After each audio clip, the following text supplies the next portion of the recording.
Good evening বন্ধুরা। আজকে আমি ইভিনিংয়ে একটা স্ন্যাক্স নিয়ে এসেছি, সেটা হচ্ছে এগ চিজ টমেটো বয়েল। তো দেখুন তার জন্য কি কি লাগছে। মাস্ট তো টমেটো লাগছে, তারপর এগ, তারপর স্প্রিং অনিয়ন, ফেস ক্রিম, তারপর চিজ, গোলমরিচের গুঁড়ো, চিলি ফ্লেক্স, নুন। ব্যাস এই কটা উপকরণেই হয়ে যাবে আজকে এগ চিজ টমেটো বয়েল। এই যে টমেটো দেখুন আমি কেটে রেখেছি। তো একটা টমেটো আপনাদের দেখাবো বলে আমি কাটবো বলে রেখেছি গোটা। এই যে 3টে কেটে রেখেছি। তো দেখুন আমি কিভাবে কাটি এবং কেটে ভেতরের এগুলো বার করে দেবো।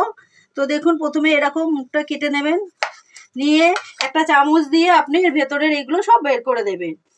এটা সত্যি খুব কম খরচে খুব টেস্টি একটা খাবার এবং খুব কম সময় লাগবে। এটা আপনি বাড়িতে বানাতে পারেন, বানিয়ে দেখবেন, খুব টেস্টিও খাবার। এরকম করে করে এইগুলো ভেতর দিয়ে সব বার করতে হবে।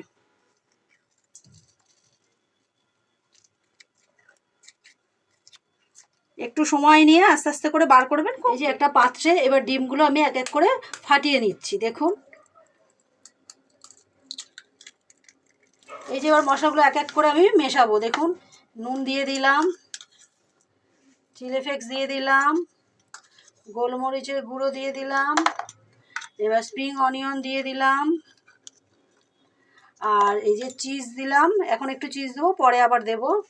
আর দিয়ে দেবো ফ্রেশ ক্রিম। এগুলো একসঙ্গে নিয়ে এবার মাখাবো। এই যে দেখুন আমি মাখিয়ে নিলাম। এবার এক এক করে টমেটোর ভেতরে পুরগুলো এগুলো ভরে দেবো। দেখুন আমার মাখাটা হয়ে গেছে। এবার আমি এই টমেটোর ভেতরে একটু করে নুন দিয়ে তারপর পুরগুলো ভরে দেবো।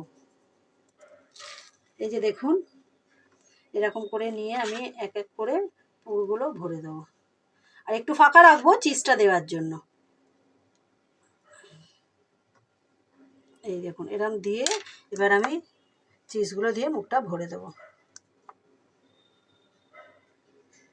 এই যে দেখুন আমার ভরা হয়ে গেছে। আমি বসিয়ে দিয়েছি গ্যাসে। আমি গ্যাসে এই কড়াইতে বসিয়ে দিয়েছি। আর আপনারা পারলে মোমো স্টিমও বসাতে পারেন, কড়াইতেও বসাতে পারেন, আবার মাইক্রো ওভেনেও করতে পারেন। আমি কড়াইতে বসিয়েছি। দেখুন আর মিনিমাম 15 মিনিট তো কম স্লোতে করে দেবেন গ্যাসটা, করে মিনিমাম 15 মিনিট রাখবেন, তাহলেই হয়ে যাবে। এই যে বন্ধু দেখুন হয়ে গেছে আমার এগ চিজ টমেটো বয়েল। তো হয়ে গেছে। দেখুন আমি একটুখানি সাজাবার জন্য কি করে দিয়েছি, একটু স্প্রিং অনিয়নকে কাট করে, এই দেখুন আমি একটা দেখিয়ে দিচ্ছি। এই যে কাট করে ব্যাস কিছুই না, এরকমভাবে চিপে ধরে বসিয়ে দেবেন, ব্যাস দেখতে একটু সুন্দর এসে যাবে গেট আপটা। এই দেখুন ধরে একটু জাস্ট বসিয়ে দেবেন, হয়ে যাবে।